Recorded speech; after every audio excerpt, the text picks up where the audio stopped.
Hello বন্ধুরা, আজকে তোমাদের সাথে শেয়ার করব স্ন্যাক্স রেসিপি। খেতে যতটা মজা, দেখতে ততটাই সুন্দর। দেখতে পাচ্ছ কতটা সুন্দর হয়েছে। ইভিনিংয়ে স্ন্যাক্সে বা বিকেলের নাস্তায় কিন্তু এই স্ন্যাক্সটা একবার বানানোই যায়। এটা বানাতে সর্বপ্রথম নিয়েছি 2 চামচ তেল, এখানে দিয়ে দেব হাফ চামচ সর্ষে, তার সাথে সাথে দিয়ে দেব হাফ চামচ জিরে, 3টে কাঁচা লঙ্কা কুচি আর বাস হালকা একটু ভেজে নিচ্ছি। যখন এটা থেকে খুব সুন্দর একটা ফ্লেভার বেরিয়ে আসবে, এখানে অ্যাড করব একটা মিডিয়াম সাইজের পেঁয়াজ। এখন খুব ভালোভাবে সবগুলোকে ভেজে নেব। পেঁয়াজটা হালকা ভাজা হয়ে গেলে এখানে দেব বাদাম, আর যে বাদামটা ইউজ করেছি সেটা রোস্টেড আছে, আগের থেকেই হালকা ভাজা। আরও একটু ভালোভাবে ভেজে নিচ্ছি। এইভাবে বানালে এই আলু স্টাফিংটা খেতে অনেক বেশি মজার হয়। খুবই কম ইনগ্রিডিয়েন্টস দিয়ে, কম মশলা দিয়ে তৈরি। হাফ চামচ লবণ, সামান্য পরিমাণ হলুদ আর সামান্য পরিমাণ জিরে গুঁড়ো দিয়েছি।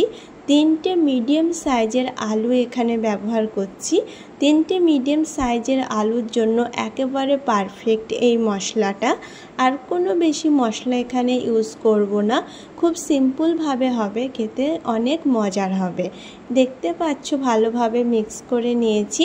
এখন এটার টেস্ট বাড়াতে এখানে দিয়ে দিচ্ছি ধনে পাতা। এখানে দিয়ে দিচ্ছি 2 চামচ ধনে পাতা। আরও একবার ভালোভাবে মিক্স করে নিচ্ছি। আলুর এই স্টাফিংটা এখন রেডি হয়ে গেছে, এটা সাইডে রেখে দিচ্ছি। আর এই স্টাফিংটা ততক্ষণে হালকা ঠান্ডা হয়ে যাবে। এখানে একটা ডো বানিয়ে নিচ্ছি। ডো বানাতে এখানে দিয়ে দিচ্ছি 1.5 কাপ ময়দা। ময়দা দিয়ে বানাতে হবে, তবে এটা ক্রিস্পি হবে। আর তার সাথে সামান্য পরিমাণের লবণ আর 1 চামচ মতো তেল। খুব ভালোভাবে তেলটা ময়দার সাথে মিক্স করে নেব, তাহলে এটা অনেক বেশি ক্রিস্পি হবে। হালকা কুসুম গরম জল এখানে দিয়েছি। জলটা দিয়ে ভালোভাবে সফট একটা ডো বানিয়ে নেব। এখানে ডোটা সফট করে বানিয়ে নিতে হবে, তাহলে এটা বেলতে সুবিধে হবে আর ডিজাইনটা করতেও সুবিধে হবে। ডোটাকে খুব ভালোভাবে মথে নিয়েছি। আর এখন এই ডোটা রেডি। এখান থেকে লিচি কেটে নিচ্ছি আর তারপরে বেলে নেব।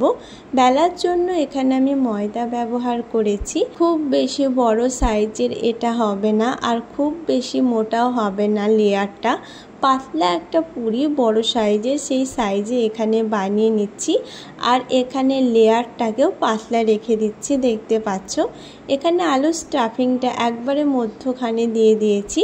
আর এখানে সাইডটা একটা নাইফ দিয়ে এইভাবে পুরো সাইডটা রাউন্ডে কেটে নিচ্ছি। দেখতে পাচ্ছ খুব সুন্দর একটা ডিজাইন তৈরি হয়ে যাবে, দেখতে কিন্তু অসাধারণ লাগবে। আর তার সাথে সাথে এর সাইড দিয়ে হালকা একটু জল দিয়ে দিয়েছি, যাতে এটা না খুলে যায়, স্টাফিংটা ভিতর থেকে বেরিয়ে না আসে। এখন এইভাবে একটা সাইড থেকে নিয়ে একটার উপর থেকে আর একটা এভাবে দিয়ে থাকতে হবে। পুরো লেয়ারটা এইভাবে কমপ্লিট করে নেব, আর তারপরে খুব সুন্দর একটা লুক চলে আসবে। দেখতে পাচ্ছ কত সহজে বানিয়ে নিয়েছি, একেবারে অন্য রকম, আর দেখতে কিন্তু অসাধারণ। এগুলো কিন্তু খুব তাড়াতাড়ি বানানো যায়। যেরকম সিঙ্গারা বানাতে অনেকটাই টাইম লাগে, তবে এগুলো বানাতে একদমই টাইম লাগে না। এখন তেলটা খুব ভালোভাবে গরম করে নিয়েছি আর ফ্লেমটা এখন লো রেখেছি। তেল প্রথমে খুব ভালোভাবে গরম করে তারপরে ফ্লেমটাকে লো রাখতে হবে।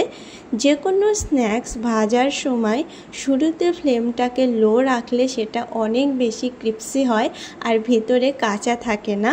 তাই সিঙ্গারা বা যে কোনো এই ধরনের স্ন্যাক্স যদি সেটা ক্রিস্পি করতে হয়, প্রথমে ফ্লেমটাকে লো রাখে, তারপরে এটা যখন হাফ ভাজা হয়ে যাবে তারপরে ফ্লেমটাকে হাই করে দিলেও এটা স্ন্যাক্স হবে। কিন্তু শুরুতে এর ফ্লেমটাকে লো রাখতে হবে। অবশ্যই এটা তেলে দেওয়ার আগে তেলটা খুব ভালোভাবে গরম করে নিতে হবে, আর তারপরেই এটা দেওয়া মাত্রই ফ্লেমটাকে লো করে যখন এটা হাফ ভাজা হয়ে যাবে ফ্লেমটাকে তখন আবারও হাই করে দিতে হবে।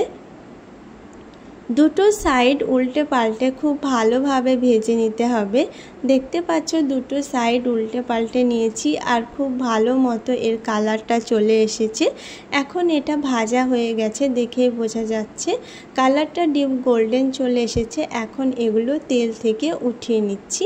দেখতে পাচ্ছ কতটা সুন্দর লাগছে দেখতে আর অনেক বেশি ক্রিস্পি, খেতে অনেক মজার।